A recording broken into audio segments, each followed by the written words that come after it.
আলোচনা খুব সুন্দর হয়েছে। আমরা এখানের যত ডিপ্লোম্যাটসরা আসছে, যারা ইউএন এজেন্সিসের যারা রিপ্রেজেন্টেটিভস আছে তারাও ছিল। আমরা দায়িত্ব নেওয়ার পর থেকে এ পর্যন্ত এই 13 ন্যাশনাল ইলেকশন অ্যান্ড দি রেফারেন্ডামের জন্য আমরা কি কি প্রস্তুতি নিয়েছি, কি কি কাজ করেছি, এটা তাদেরকে আমরা বুঝিয়েছি। অ্যাট এভরি স্টেজ আমরা আমাদের কর্মকাণ্ড পুরোটা আমরা ব্রিফ করেছি। তারা দে আর ভেরি হ্যাপি। আমরা চাই যে একটা মোস্ট ট্রান্সপারেন্ট একটা ইলেকশন, ক্রেডিবল একটা ইলেকশন, যাতে এখানে কোনো লুকোচুরির কোনো ব্যাপার নেই। এদেরকে আমরা বুঝিয়েছি, সেটা তারা অ্যাপ্রিসিয়েট করেছে।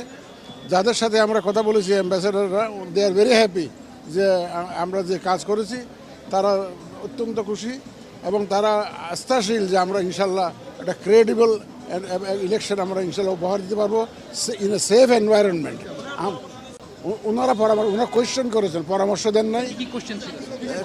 কোয়েশ্চেন যেমন ধরেন, ওনারা কোয়েশ্চেন করেছিলেন যে আমরা পোস্টাল ভোটের পদ্ধতিটা জানতে চেয়েছেন ওনারা। তারপরে আমাদের ল এনফোর্সমেন্ট এজেন্সির ডেভেলপমেন্ট, কী পরিমাণ লোকজন ডেভেলপমেন্ট হবে, কী প্ল্যান, কার আন্ডারে এগুলো চলবে, ল এনফোর্সমেন্ট এজেন্সি হবে। আমরা বুঝিয়েছি যে এখানে আমরা নিশ্চিদ্র নিরাপত্তার ব্যবস্থা ইনশাল্লাহ আমরা করব, যাতে অত্যন্ত শান্তিপূর্ণভাবে সবাই এই যে কেন্দ্রে আসতে পারে, ভোটটা দিতে পারে, ভোটটা দিয়ে যাতে ফিরে যেতে পারে।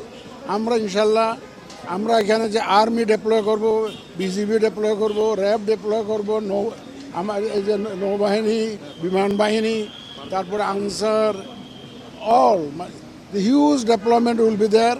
এবং আপনারা নিশ্চিন্ত থাকেন ইনশাল্লাহ আমাদের তরফ থেকে we will do our best যে to ensure a safe environment for the voters. এবং এইটা ইনশাল্লাহ আমরা পারবো। এবং আমরা ওই যে কমপ্লেন ম্যানেজমেন্টের জন্য যে সিস্টেমটা ফিল্ডে আছে বর্তমানে, ওটা তাদেরকে এক্সপ্লেন করেছে। অন্য কোনো প্রশ্ন করে নেই, বিকজ ওনারা আমাদের পারপাস সম্পর্কে ওনারা বুঝেছেন। আমরা বুঝেছেন যে আমাদের যে স্বচ্ছ নিয়ত, স্বচ্ছ উদ্দেশ্য, আমাদের যে ফোকাসটা একটা সুন্দর নির্বাচন উপহার দেওয়া, এ ব্যাপারে তারা বুঝতে পেরেছেন এবং তারা খুবই সন্তুষ্টি প্রকাশ করেছেন আমাদের প্রস্তুতি নিয়ে এবং আমাদের সদিচ্ছা নিয়ে এবং আমাদের ফিউচার যে প্ল্যান প্রোগ্রাম, এগুলো নিয়ে।